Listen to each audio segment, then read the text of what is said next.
कुछ दिन पहले हमने हिंदू देवी देवताओं के नाम पर कुछ ऐसे ढाबों का खुलासा किया था जिनके मालिक मुस्लिम थे। वो नाम बदलकर लोगों को धोखा दे रहे थे और ऐसे बहुत सारे मामले आ चुके हैं जिसमें मुस्लिम युवक हिंदू नाम रखकर हिंदू लड़कियों को अपने प्रेम जाल में फंसाते हैं। लेकिन अब गौ तस्करी के एक ऐसे रैकेट का खुलासा हुआ जिसमें हिंदू नाम पर वो धंधा चलाया जा रहा था और इसके पीछे था एक मुस्लिम व्यक्ति।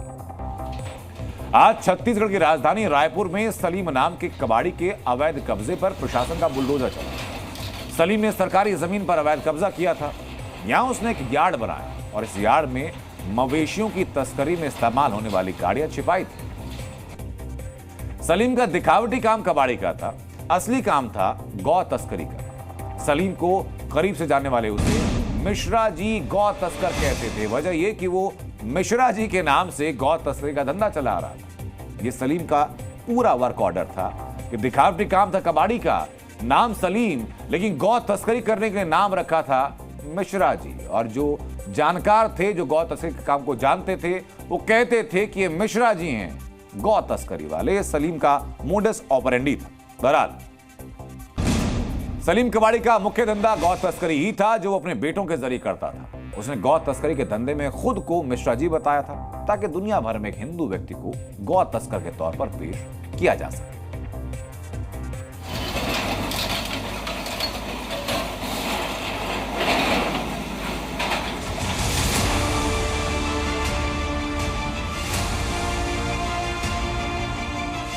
एक यार्ड में अवैध रूप से जो असामाजिक जो गतिविधियां हैं वो संचालित की जा रही थी, जिसके तहत ये बड़ी कार्रवाई करते हुए बुलडोजर की जो कार्रवाई है वो की गई है। और बताया ये जा रहा है कि ये यार्ड सलीम कबाड़ी के द्वारा संचालित किया जा रहा था। मिश्रा जी के नाम से ये रिपेयरिंग वर्कशॉप जो है वो तैयार किया गया था।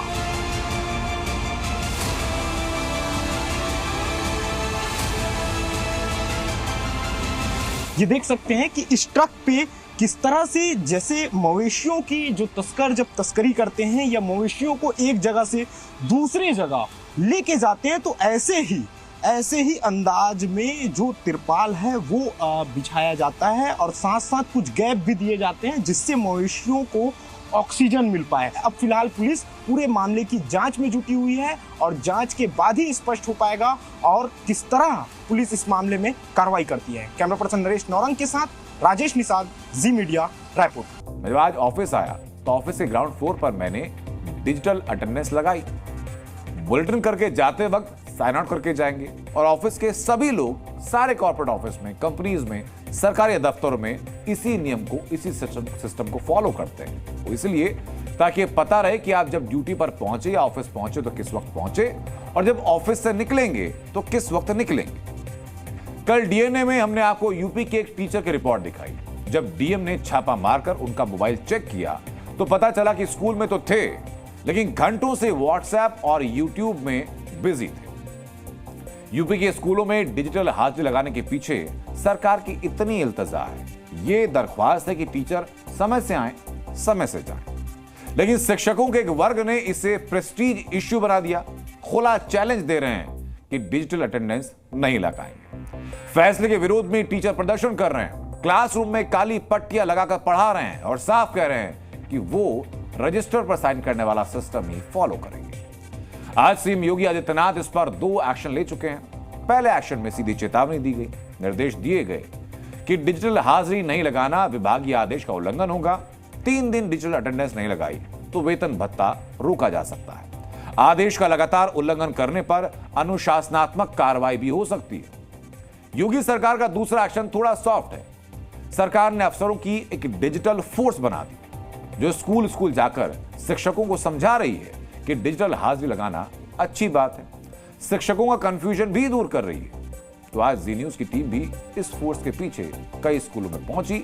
जो कुछ देखा, जो कुछ सुना, वो रिपोर्ट में देखिए, जब तक शासन हमारी बातें नहीं मान रहा है, हम जो है ना इसका विरोध जू का तू करते रहेंगे। शासन अगर हमारी बात मानता है तो हम बिल्कुल शासन की बातों का पूरा करेंगे।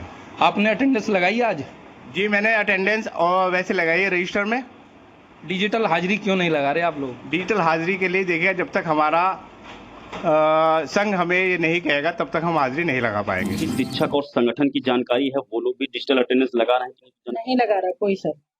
क्योंकि डिजिटल अटेंडेंस नहीं लगा। बिल्कुल नहीं, सारे एक साथ हैं। व्यवहारिक दिक्कत क्या आ रही डिजिटल अटेंडेंस?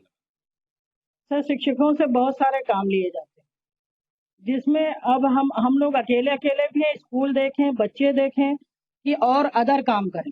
कहीं पल्स पोलियो में लगा दिया जाता है, कहीं बाल गणना में लगा दिया जाता है। हम लोगों को जून में जो छुट्टियां मिलती हैं वो छुट्टियां हम लोगों को खत्म कर दें, पूरी तरीके से खत्म कर दें। हम लोग जून में विद्यालय यानी पूरे वर्ष जाएंगे विद्यालय, लेकिन हमें 30 दिन का ईएल दे दें। 15 मिनट का समय दिया गया है। इस समय इसको और थोड़ा बढ़ा दिया है, जैसे कि कभी कभी आते समय रास्ते में जाम भी लग जाता है, और इस समय तो बरसात का मौसम जैसा चल ही रहा है। इस मौसम में विद्यालय पहुंचना, वो भी केवल 15 मिनट का टाइम दिया गया है, बहुत ही मुश्किल है। इसके साथ हम लोगों को हाफ सीएल भी नहीं मिला है। हम लोग चाहते हैं हमको हाफ सीएल मिले और राज्य कर्मचारी का दर्जा भी मिले। तो शिक्षकों में भी कुछ भ्रम है, उस भ्रम को हम लोग दूर कर रहे हैं और जागरूक कर रहे हैं कि ये ऑनलाइन चीज़ें होने से व्यवस्थाएं पारदर्शी तरीके से और समय से संचालित हो सकेंगी।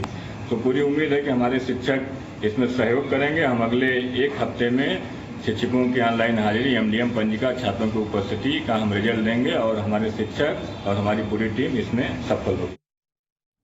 मैं आसान भाषा में आपको बताऊं तो बात सिर्फ इतनी सी है कि सरकार ने कहा कि जब आप स्कूल पहुंचते हैं तो जिस वक्त आप रजिस्टर में साइन करते हैं वो रजिस्टर में साइन ना करके आप डिजिटली वो अटेंडेंस लगा दीजिए। सरकार ने यह भी कह दिया कि अगर जो स्कूल का टाइमिंग है, उदाहरण के तौर पर अगर सुबह स्कूल 7 बजे किसी शिक्षक को पहुंचना है, वो 7 बजे नहीं पहुंच पाते और ये ऐसा आमतौर पर हो सकता है कि आप पहुंचने में देरी आपको हो जाए, तो आधे घंटे का पीरियड उसमें दिया गया कि 7 नहीं तो आप 7:30 तक ये अटेंडेंस लगा सकते हैं। लेकिन बावजूद इसके शिक्षकों को अभी तक परेशानी। जी न्यूज़।